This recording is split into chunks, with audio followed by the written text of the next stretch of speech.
Durog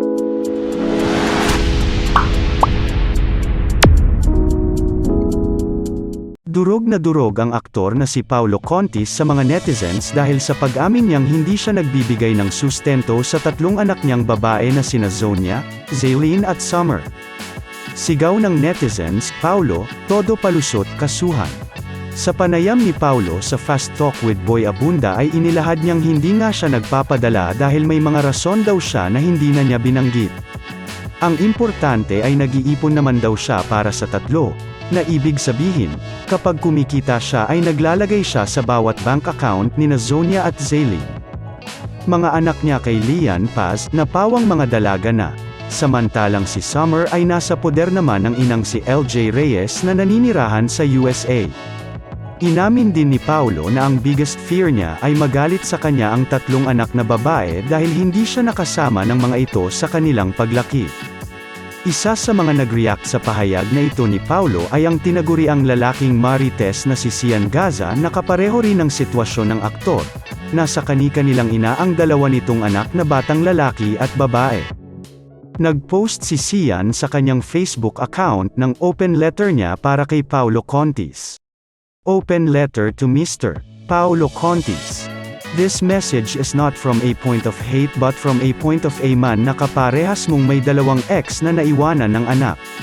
I understand kung bakit hindi ka nagbibigay ng sustento because you have your personal reasons. Maaaring lulong sa sugal si babae or sinusunog lamang niya ang pera sa mga luho o baka naman may lalaki siya na pinagkakagastusan. Hindi napupunta sa kapakanan ng mga anak mo yung pera. Those are the possibilities. Nauunawaan kita. That's why pinili mo na lang mag-ipon ng separate savings account para sa mga bata dahil wala kang tiwala sa dalawang babae. I understand that. Kasunod nito, ibinahagi ni Sian ang kwento niya tungkol sa nanay ng anak niyang babae na hindi okay ang komunikasyon nila.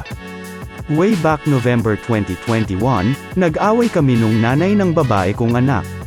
Social media drama. Siniraan niya ako sa publiko without a proper basis. Postpartum depression. Her mental health is not okay that time. We didn't communicate for 8 consecutive months hanggang sa nag-reach out na lang siya sa akin at humingi ng tawad. From December 2021 to July 2022 na hindi kami nag-usap, my lawyer is sending a regular sustento to her bank account every first week of the month. Kailan ka magbibigay sa kanila, kung kaya na nilang maghanap buhay? For sure, tatanggihan na nila ang ibibigay mo, di na nila kailangan.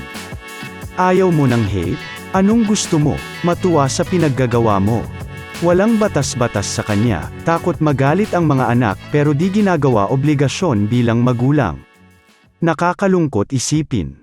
Opinyon naman ng isang netizen na sana makasuhan yan para madala. May nagsabi pa ngang magpasalamat si Paolo dahil hindi siya kinasuhan ng dalawang nanay ng mga anak niya.